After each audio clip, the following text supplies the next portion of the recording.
গ্রামগঞ্জে কিন্তু প্রচুর শীত পড়ে গিয়েছে। যারা গ্রামে থাকেন তারাই শুধু জানেন যে কত শীত পড়েছে গ্রামে। সো হ্যালো এভরিওয়ান, কি খবর সবার? আশা করি সবাই ভালো আছেন। অনেক দিন ধরে চেষ্টা করছি সকালবেলা ঘুমে থেকে উঠে এরকম মিষ্টি মিষ্টি একটা সকাল দেখব, যাতে ওয়েদারটা দেখতে অনেক ভালো লাগে। তো সকালবেলা উঠেই পাড়া বেড়ানোর জন্য বের হয়েছিলাম। তো এক প্রতিবেশী আপুর বাসায় গিয়েছিলাম যে দেখি ও কি করে। গিয়ে দেখি ওর বাচ্চাকে কোলে করে নিয়ে ও রান্নার জন্য প্রিপারেশন নিচ্ছে। তো তখন আমি ছোট ছোট করে কিছু ভিডিও নিচ্ছিলাম আর আপুকে বলছিলাম, আপু তোমাকে ভিডিও করব। তো আপুর একদিন ভিডিও করেছিলাম, এই জন্য আপু আমাকে বলেছিল যে আমি তোমাকে তেলের পিঠা খেতে দিয়েছিলাম, তুমি এটা সবাইকে দেখিয়েছো। আমি কি অনেক তেলের পিঠা বানিয়েছি যে সবাইকে দিব বলো?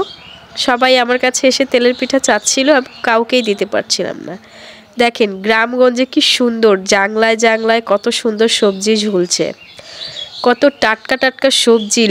লাউ কিন্তু শীতের দিন খেতে অনেক অনেক অনেক ভাল লাগে।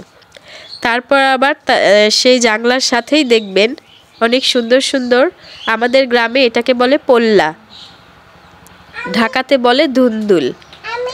তারপর দেখেন গরু কতগুলো, গরুগুলো দেখতে কিন্তু মাশাআল্লাহ খুব ভাল লাগছিল। গরুগুলো হচ্ছে খ্যার খাচ্ছিল। খ্যার বলতে ধানের যে খ্যারগুলো হয় সেটা খাচ্ছিল। কোন অঞ্চলে কি বলে ডাকেন আমি জানি না। খুব শীঘ্রই আবার ঢাকাতে চলে যাব, জানি না এত সুন্দর সকাল আর দেখতে পাবো কিনা। এগুলো কিন্তু হলুদ গাছ, কারা কারা চিনেন অবশ্যই কমেন্ট করে জানাবেন। আর দেখেন গ্রামের ঐতিহ্য এখনও কিন্তু রয়ে গিয়েছে। কি সুন্দর সবাই ঢেকিতে ধান ভাঙে, চাল ভাঙে, চাল গুঁড়া করে। দেখেন কত সুন্দর বিচিওয়ালা কলা। বিচিওয়ালা কলা কিন্তু খেতে অনেক অনেক মজা, আর আমাদের গাছের বিচিওয়ালা কলাগুলো কিন্তু অনেক মিষ্টি। তারপরে দেখেন আমার দাদির গাছে কতগুলো লেবু ধরেছে।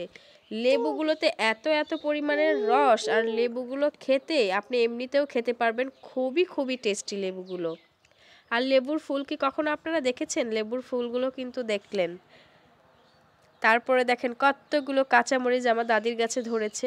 আশপাশটা একটু আপনাদেরকে দেখাচ্ছিলাম ঘুরিয়ে ঘুরিয়ে, যে দেখেন গ্রামের পরিবেশটা কত কত ভালো। গ্রামে যারা বসবাস করে তারাই শুধু জানে পরিবেশটা কত সুন্দর।